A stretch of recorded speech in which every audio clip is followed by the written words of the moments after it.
All right, example 2.15. This is a problem that math teachers like and everybody else hates because it's a stupid way to graph this function. There's no reason you would ever graph this function this way. It's a much, much harder way than necessary to graph this function. But you could do it using transformations.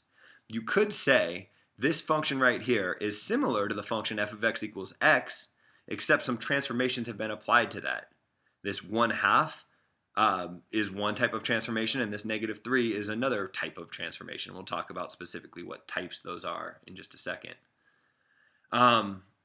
Why would you do it this way? You wouldn't unless you were really trying to get practice with function transformations.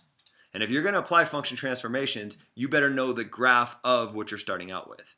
So this relies on all sorts of knowledge. It relies on you being an expert with function transformations and knowing that the graph of f of x equals x is one of your toolkit functions from section 1.1.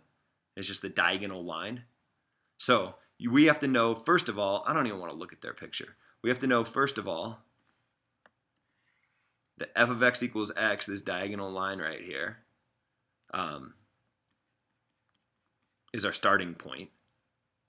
And then we have to know that we've done two transformations to that. We took that thing and we multiplied it by 1/2. And then we took that product and we subtracted 3 from it. And those are both vertical transformations because we're doing them to the output of this function. And so what does this 1/2 do? Well, I'm going to take all the old y coordinates and multiply them by 1/2. So it might help to have some y coordinates. Let's call, I don't know, this 1 maybe. And therefore this is 1 if this is just a diagonal line.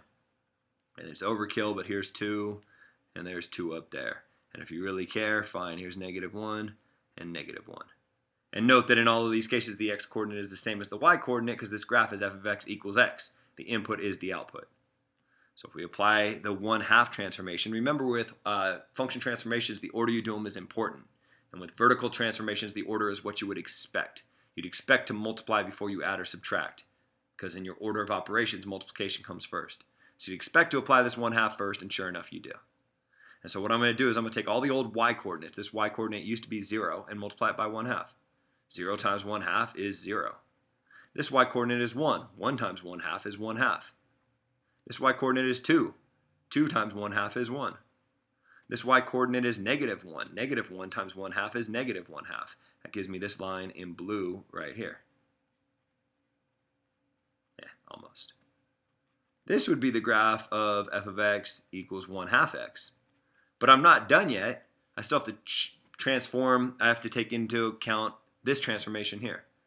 I have to subtract 3 from all of the y coordinates in blue. Maybe I should have made this a little bit bigger, but fine, I can extend this. I think I can. -1, -2, -3. Okay, so this y coordinate used to be 0. 0 minus 3 is -3. Goes right here. This y coordinate used to be 1/2. 1/2 minus 3 is -2.5.